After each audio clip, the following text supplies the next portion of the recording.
روز قیامت کی قسم کھاتا ہوں اور نفس لوامہ کی قسم کھاتا ہوں کہ سب لوگ اٹھا کر کھڑے کیے جائیں گے۔ کیا انسان یہ خیال کرتا ہے کہ ہم اس کی بکھری ہوئی ہڈیاں اکٹھی نہیں کریں گے؟ ضرور کریں گے، اور ہم اس بات پر قادر ہیں کہ اس کی پور پور درست کر دیں۔ مگر انسان چاہتا ہے کہ آئندہ بھی خود سری کرتا چلا جائے، پوچھتا ہے کہ قیامت کا دن کب ہوگا۔ سو جب آنکھیں چندھیا جائیں اور چاند گہنا جائے اور سورج اور چاند جمع کر دیے جائیں، اس دن انسان کہے گا کہ کہاں ہے بھاگنے کی جگہ؟ کہیں نہیں، کوئی جائے پناہ نہیں۔ اس روز تمہارے پروردگار ہی کے پاس تمہیں جا ٹھہرنا ہے۔ اس دن انسان کو جو عمل اس نے آگے بھیجے اور جو پیچھے چھوڑے ہوں گے سب بتا دیے جائیں گے۔ بلکہ انسان آپ اپنا گواہ ہے، اگرچہ عذر و معذرت کرتا رہے۔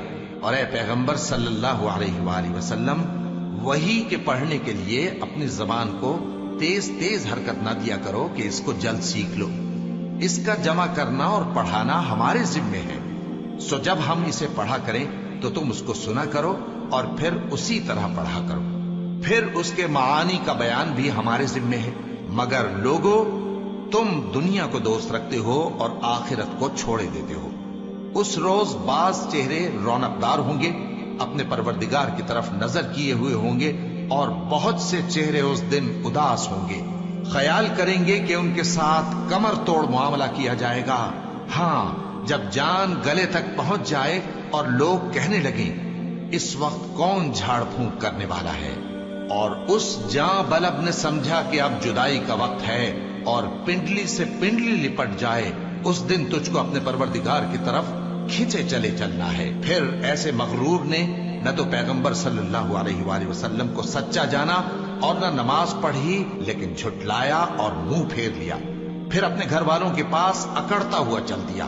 خرابی ہے تیری، خرابی پر خرابی ہے، پھر خرابی ہے تیری، خرابی پر خرابی ہے۔ کیا انسان یہ خیال کرتا ہے کہ اسے یوں ہی چھوڑ دیا جائے گا؟ کیا وہ منی کا جو ٹپکائی جاتی ہے ایک قطرہ نہ تھا، پھر لوتھڑا ہوا، پھر اللہ نے اس کو بنایا، سو اس کے اعضاء کو درست کیا، پھر اس کی دو قسمیں بنائیں، مرد اور عورت۔ کیا اس کو اس بات پر قدرت نہیں کہ مردوں کو زندہ کر دے؟